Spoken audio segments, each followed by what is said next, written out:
하나님 앞에 찬양하기 위해서 찬양대에 헌신하시는 모습을 보니까 큰 은혜와 감동이 됩니다. 초원교회는 저에게 참 고마운 교회입니다. 제가 2002년도에 종로 성가에서 새성교회라고 교회를 개척했었습니다. 우리 초원교회와 같은 시청에이어서 그 인연으로 저희 교회가 서울 남로에로 이전을 했는데 우리 여신도에서 아주 상당 기간 동안 저희 개척교회 새성교회를 후원해 주셨습니다. 그리고 우리 최현철 목사님의 후광을 덧입어서 하나님께서 저를 부족하지만 교육원장으로 세워주셨는데 우리 조인전 장로님을 비롯해서 우리 당회원들도 교회가 교육원을 적극적으로 지원해 주셔서 지금까지도 그 사랑과 그 은혜를 잊지 못하고 있습니다. 고마운 우리 초원교회 하나님께서 불러주셔서 말씀을 전하게 하셨는데요. 정말로 하나님께서 우리 초원교회에 큰 은혜를 내려주시고 정말로 예수 그리스도의 교회, 세상에 빛이 되는 그런 교회로 계속해서 발전해 나가기를 주의 이름으로 축원합니다. 예수님께서 3년 동안 공생의 삶을 사셨죠. 공생의 기간이 다 끝날 즈음에 예수님께서 제자들에게 질문을 하셨습니다. 사람들이 인자를 누구라고 하느냐? 제자들이 이야기합니다. 너는 세례 요한이라고 하고 엘리야라고 하고 어떤 이는 예레미야, 선지자 중에 한 사람이라고 합니다. 사실 예수님은 사람들이 당신을 누구라고 생각하는가 하는 것을 별로 그렇게 관심하지 않았습니다. 정말 예수님의 관심은 그러면 너희는 나를 누구라고 하느냐? 바로 그 질문이었습니다. 공생애를 다 마치고 이제 십자가를 지셔야 될 것과 같은 상황, 마지막 예루살렘 입성하시기 직전에 과연 이 사역이 얼마만큼 의미가 있었는가, 열매를 맺었는가, 예수님께서 그것이 궁금하셨습니다. 그래서 제자들에게 질문을 하셨는데 너희는 나를 누구라고 하느냐? 이 질문은 아마 인류 역사상의 가장 중요한 질문 가운데 하나일 것입니다. 예수가 누구인가? 이 질문에 대한 대답의 차이 때문에 유대교와 기독교가 갈라졌습니다. 또한 초대 기독교 역사 속에서도 예수가 누구인가 하는 것에 대한 다양한 견해 때문에 아리우스주의라든지 또 삼위일체 그와 같은 신학이라든지 기독교가 분파되는 그와 같은 갈등을 겪기도 했습니다. 결국에 325년에 콘스탄티노플 종교회의에서 삼위일체의 신앙이 승리함으로써 우리가 고백하는 예수 그리스도 참 하나님이시오 또 참 사람이심을 고백하면서 이 예수에 대한 신앙 고백을 하게 되는 것이죠. 오늘 역시나 너희는 나를 누구라고 하느냐? 이 질문은 우리 신앙생활에 있어서 가장 핵심적인 질문이라고 생각합니다. 예수가 누구인가? 여기에 대한 우리들의 신앙 고백에 따라서 우리들의 신앙생활의 내용이 달라집니다. 여러분은 예수를 누구라고 고백하십니까? 왜 여러분 오늘 이 아침에 교회에 나오셔서 예배를 드리고 계십니까? 하나님께서는 우리들의 모습을 바라보실 때 가장 관심 있게 바라보시는 것이 바로 믿음일 거라고 믿습니다. 이 성경 전체가 무엇을 증언하냐면 한마디로 이야기하자면 하나님이 누구이신가 하는 것을 증거합니다. 아멘. 이 성경을 통해서 우리가 얻을 수 있는 가장 핵심적인 것은 하나님이 누구이신가 하는 것입니다. 구약도 그렇고 신약도 그렇고 예수님의 행적도 다 그렇습니다. 예수님께서 이 땅에 오셔서 공생애를 사시는 동안에 가는 곳곳마다 이적과 기사를 펼쳐주셨죠. 그렇죠? 복음서를 보면 예수님께서 가시는 곳곳마다 기적을 행하셨습니다. 병자들을 고쳐주시고 풍랑이 있는 바다를 잠잠케 하시고 죽었던 나사로를 살리시고 귀신을 쫓아내시고 가는 곳곳마다 이적과 기사를 행하셨어요. 오늘날 예수님의 그와 같은 행적이 우리들의 눈앞에서 펼쳐진다면 여러분 얼마나 놀라울까요? 우리들의 모든 문제들을 예수님이 해결해 주실 수 있다고 한다면 여러분 얼마나 고맙고 감사한 일일까요? 여러분 그런데 예수님의 행적에 예수님께서 기적을 일으키시는 이유는 크게 보면 두 가지입니다. 하나는 고통 속에서 절망하는 그 영혼을 예수님께서 불쌍히 여기셔서 그래서 예수님께서 치유의 역사를 베풀어 주신 것이죠.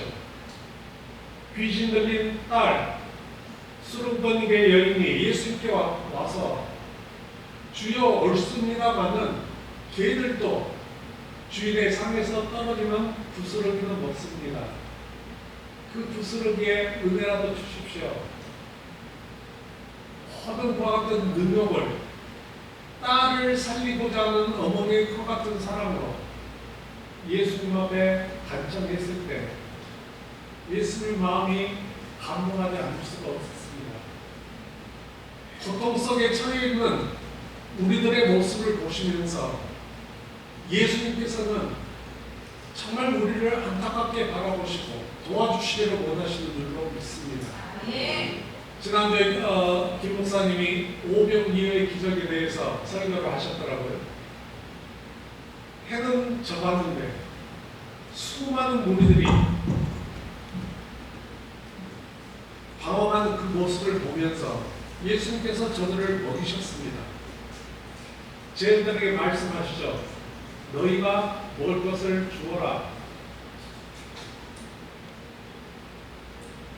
여러분 교회가 세상을 바라보면서 고통 속에 있는 것과 같은 사람들 너희가 먹을 것을 주어라. 우리 교회 예산도 별로 없는데요. 헌신할 사람도 별로 없어요. 우리가 어떻게 저들을 먹일 수 있습니까? 여러분 성경을 다시 보세요.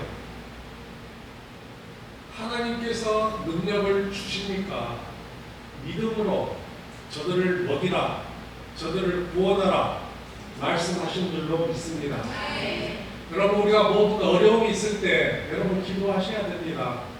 하나님도 우리를 불쌍히 여기시고 우리를 도와주시기를 원하시고 우리를 구원해 주시기를 기뻐하십니다. 그런데 문제는 그것이 다가 아니라고 하는 것입니다. 예수님께서 정말로 주시기를 원하시는 것은 그것은 우리들의 문제를 해결하는 것이 아니라 그 문제 해결을 통해서 당신이 누구이신지를 깨닫게 하시기를 원하신다고 하는 것입니다. 그래서 기적을 통하여서 예수가 누구이신지 그것을 깨닫게 되면 육신의 문제뿐만 아니라 영혼의 문제, 하나님께서 주시고자 하는 영원한 하나님의 나라의 주인이 되도록 우리를 초청하신다 하는 그런 말씀입니다. 여러분 이것이 성경이 일괄적으로 말씀하시는 것과 같은 핵심입니다. 예수가 누구인가? 주는 그리스도시요 살아계신 하나님의 아들이십니다. 이걸 깨우치기 위해서 제자들을 택하시고 제자들과 함께 동행하시면서 당신이 누구이신지를 보여주시고 고백하게 하십니다. 그리고 베드로가 주는 그리스도시요 살아계신 하나님의 아들이십니다 고백했을 때 예수님의 마음이 정말로 시험 육개상태에 통쾌해지셨습니다. 바로 그것을 위해서 내가 3년 동안 너희들을 가르치고 훈련시켰는데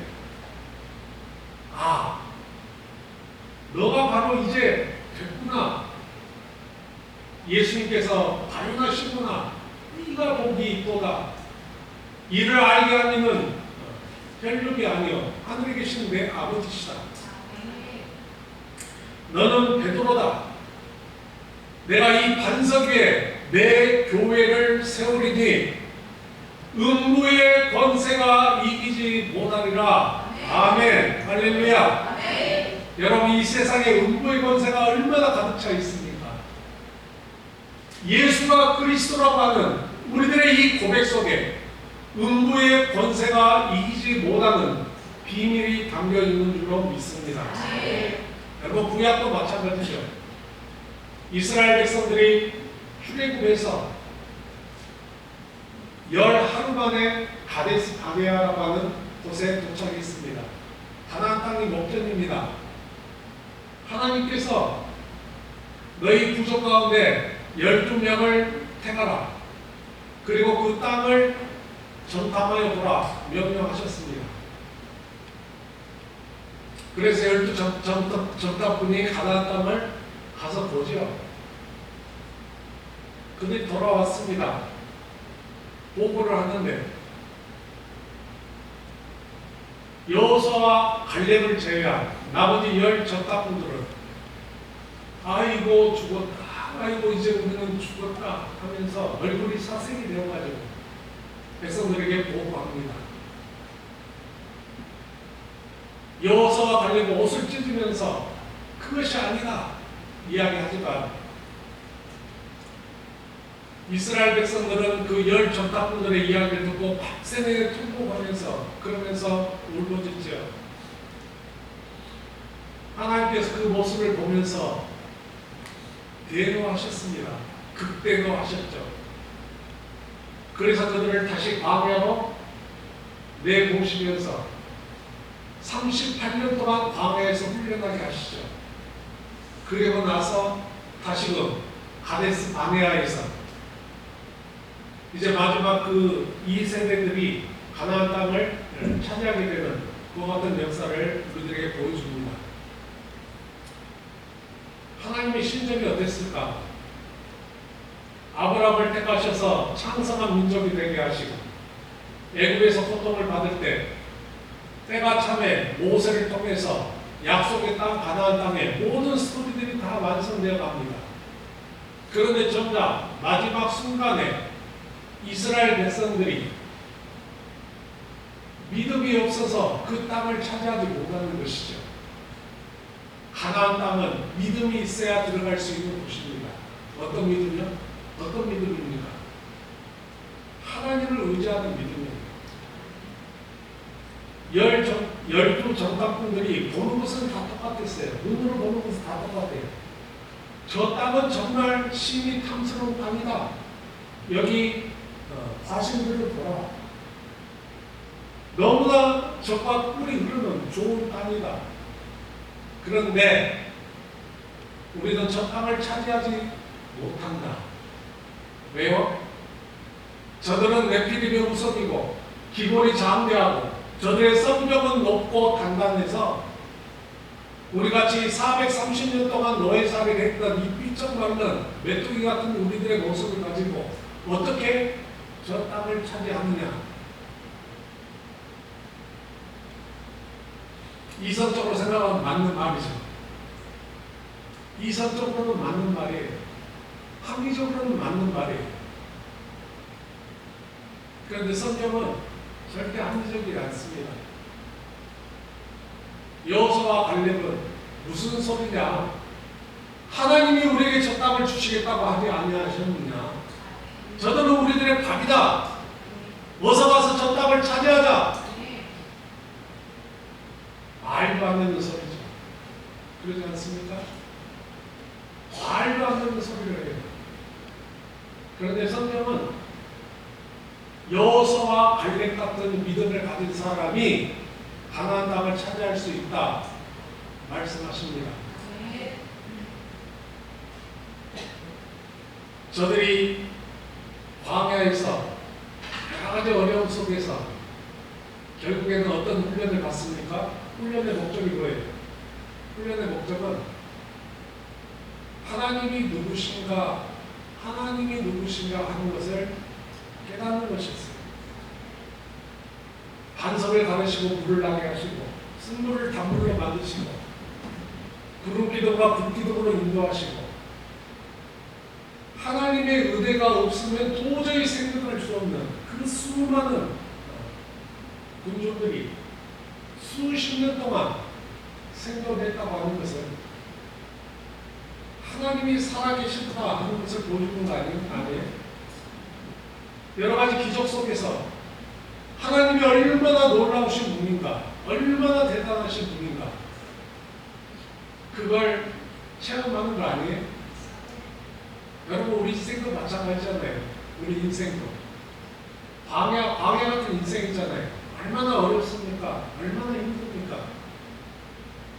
갈증과 두려움과 염려와 추위와 더위와, 그런데도 하나님께서 우리들과 함께 하시면서 우리들을 지켜주시고 인도하신다.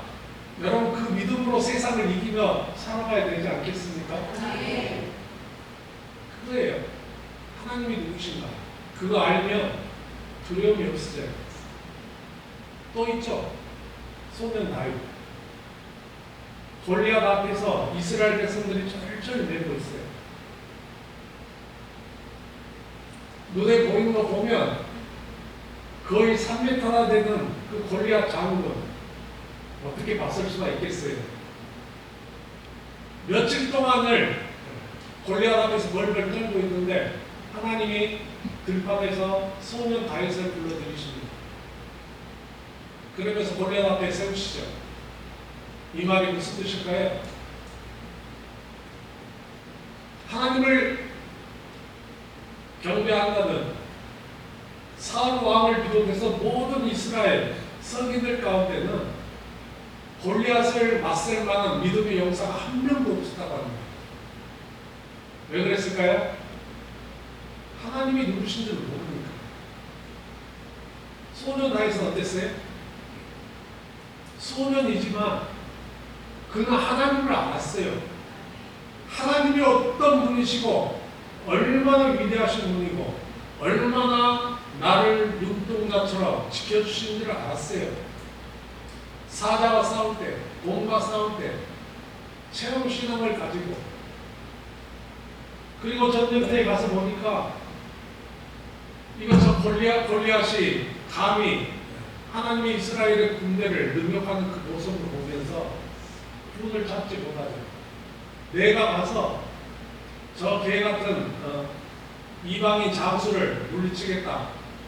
그러면서 몇 년도 물리치잖아요. 뭐가 달랐어요? 뭘 바라보느냐? 문제를 바라보느냐? 현실을 바라보느냐? 살아계신 하나님을 바라보느냐? 여러분, 그거 아닙니까? 하나님을 알았기에 그리고 골리앗을 물리치잖아요. 오늘날 교회도 마찬가지예요. 우리 그리스도인들도 마찬가지예요.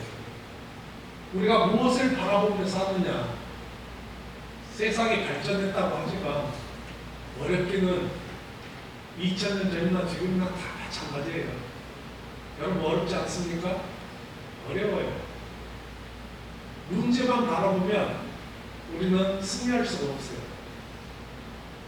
그런데 하나님이 누구신지를 알고 예수 그리스도가 누구신 줄을 알고 우리와 함께 하시는 성령님이 누구신 줄을 알고 교회가 어떻게 해야지 하나님의 능력을 세상에 분출할 수 있는지 그걸 알면 교회가 달라집니다. 우리들의 신앙이 달라지고 우리들의 삶의 내용이 달라집니다. 예수는 그리스도시요 살아계신 하나님의 아들이십니다. 여러분, 이 고백이 단순한 고백 같지만 정말로 예수 그리스도를 바라보고 하나님을 알고 하나님의 능력을 우리들의 삶 속에서 우리가 이용하며 살 수가 있다고 하면 우리는 이미 그리스도와 함께 천국 생활을 누리게 될 줄로 믿습니다. 언제 하나님이 니들 능력 가지고 열심히 잘 살아가라, 여러분 그렇게 말씀하신 적 있어요? 성경을 다 찾아보세요. 니들 능력 가지고 니들 힘 가지고 한번 열심히 잘 해가지고 그래가지고 성공해봐라. 그건 신앙이 아니에요. 내가 능력을 줄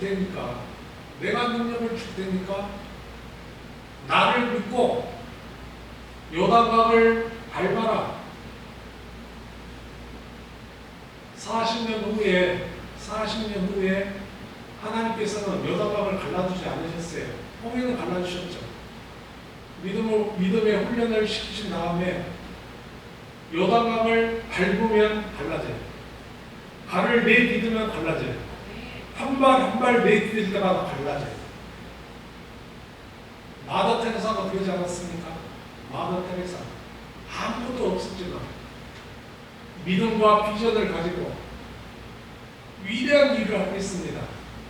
한국의 마더 테레사도 있죠. 저기 거제도 애강원에 김인숙 장로님. 제가 옛날 시찰에 우리 초급교회 같은 시찰에 있을 때 애광원에 시찰에 모임을 갔었습니다. 애광원. 그때 그 장로님이 1시간 동안 강의를 하시면서 자기는 오병이어의 기적을 믿지 않았대요. 이화여대 기독교학부가 나오셨나? 그런데 애광원을 하게 된 것 같은 그 시작부터 지금까지 살아오면서 이런 게 오병이어의 기적이구나 하는 것을 깨닫게 되셨대요. 아무것도 없어요. 손에 쥐어진 게 없어요. 아무것도 없는데 기도하고 믿음으로 해야 되겠다 싶으면 믿음으로 한 발짝 내디디니까 요단강이 갈라지기 시작합니다. 여러분, 믿음이에요. 믿음이 없어서 망하는 것이지 세상 경기가 어려워서 망하는 거 아니에요. 여러분, 우리 그리스도인들이 이 믿음을 가지고 예수 그리스도가 누구신지를 우리도 고백하면서 위대하신 하나님이 우리와 함께 하시는데 하나님의 말씀에 따라 살아가면 다 가르쳐 주시고 인도해 주십니다. 아멘. 그래서 결국 그 믿음을 가지고 이스라엘 백성들이 가나안 땅을 차지했듯이 우리가 눈에 보이는 이 세상만 바라보면서 그렇게 살면 안 돼. 우리는 나그네 삶이잖아요. 아멘.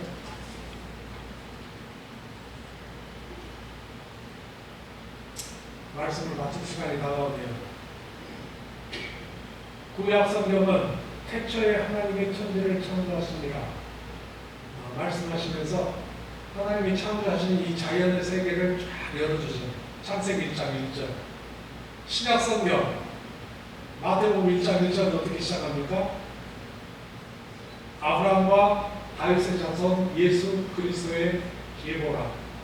옛날 성경은 세계라 그렇게 되어 있어요. 아브라함과 다윗의 자손 예수 그리스도의 세계, 예수 그리스도의 계보, 족보, 거기에 속한 것 같은 사람들, 그 세계를 활짝 열어주는 거예요. 여러분, 우리 그리스도인들은 육신이 속한 눈에 보이는 세상과 우리들의 영혼이 속한 눈에 보이지 않는 예수 그리스도의 세계 속에 속해 있는 줄로 믿습니다. 우리의 정체성이 무엇이냐? 여러분, 우리는 이 세상에서 나그네, 이 생각을 여러분 잃어버리시면 안 됩니다. 우리들이 바라보고 궁극적으로 지향해야 할 것은 하나님의 나라인 줄로 믿습니다. 그래서 기독교가 가장 특별한 것은 세상의 거의 모든 종교들은 인간을 위해서 존재하는 게 종교예요. 미신이 다 그렇죠? 다 어떻게 하면 복을 받을까? 그래서 기복신앙, 그것이 세상 종교의 속성이에요. 기독교는 어떻습니까? 기독교는 그와 정반대예요. 기독교의 특징은 뭐냐? 우리가 하나님의 영광을 위해서 존재한다 하는 그 신앙 고백이 출발점입니다. 웨스터민스터 신앙 고백의 첫 은항이 그거예요. 인간의 삶의 목적은 하나님의 영광을 위한 것입니다. 우리가 하나님의 영광을 위해서 살아간다 하는 것이 세례받은 사람들의 그와 같은 신앙 고백입니다. 우리가 주님을 위해서 살아간다, 하나님의 영광을 위해서 살아간다, 이 신앙 고백을 가지고 우리가 살아가게 되면 무엇을 먹을까, 무엇을 입을까, 무엇을 마실까 걱정 안 해도 하나님께 우리의 삶을 다 책임져 주실 줄로 믿습니다. 제가 박목월 시인의 뭐 같은 시를 읽어드리려고 했는데 시간이 많이 가서 생각하도록 하겠습니다. 여러분, 제가 읽어드릴까요? 여러분, 우리 박목월 시인, 제가 굉장히 좋아하는 시인입니다. 박목월 시인이 더욱더 감사하게도 우리 현업교회 장로님이 있었죠. 그 박목월 시인의 그 어머니가 아주 신앙이 깊으신 분이셨다고 합니다. 그 경주 모량에서 사셨는데 거천에 있는 교회 때문에 이사를 해서 자기 집을 토요일날은 개방을 해서 먼 거리에 있는 교우들이 다 토요일에는 그 어머니 댁에서 주무시고 신앙생활 하도록 그렇게 하셨다고 합니다. 그 박목월 시인의 시에는 어머니의 신앙이 고스란히 녹아져 있습니다. 그 유고시집, 크고 부드러운 손, 그 시집에는 절대가 하나님을 의지하는 그와 같은 신앙이 두드러지게 나타나 있습니다.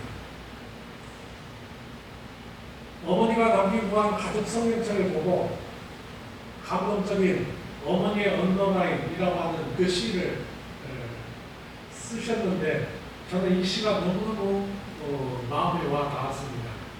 어머니의 언더라인, 유품으로는 그것뿐이다. 붉은 언더라인이 그어진 우리 어머니의 성경책, 가난과 인내와 기도로 일생을 보내신 어머니는 파주에 잔디를 덮고 잠드셨다. 오늘은 가배절, 한과일을 말하죠. 흐르는 달빛에 산천이 젖었는데 이 세상에 남기신 어머님의 유품은 그것뿐이다. 가죽으로 장전된 모서리마다 헐어버린 말씀의 책. 어머니가 그으신 붉은 언더라인은 당신의 신앙을 위한 것이지만 오늘은 이순의 아들을 깨우치고 당신을 통하여 지구하신 분을 뵙게 한다. 동양의 깊은 달밤에 더듬거리며 읽는 어머니의 붉은 언더라인, 당신의 신앙이 지팡이가 되어 더듬거리며 따라가는 길에 내 안에 울리는 어머니의 기도 소리. 여러분, 그 어머니의 그와 같은 그 신앙이 박목월 시인을 낳게 하고 박동규 서울대 명예교수를 낳게 하고 그 신앙이 아름다운 세상을 만들어가는 줄로 믿습니다. 여러분, 우리들도 예수에 대한 그 어떤 신앙 고백을 통하여서 여러분 제발 세상을 이기는 그런 신앙생활을 할 수 있기를 바랍니다. 우리 교회가 정말 세상을 이겼으면 좋을 것 같아요. 200데나리온이 있어야 저들을 먹일 수 있는데 우리가 어떻게 합니까? 그렇게 이야기하지 말고 주여, 여기 보리떡 5개와 물고기 2마리가 있습니다. 축사해 주세요. 예수님 축사해 주세요. 우리의 믿음이 이걸 하라고 합니다. 하나님 말씀이 이걸 하라고 하십니다. 하겠습니다. 하나님 축사해 주세요. 하나님, 제가 제 상황 이 속에서 정말 이렇게 양심에 따라 신앙에 따라 이렇게 살고 싶습니다. 하나님 도와주세요.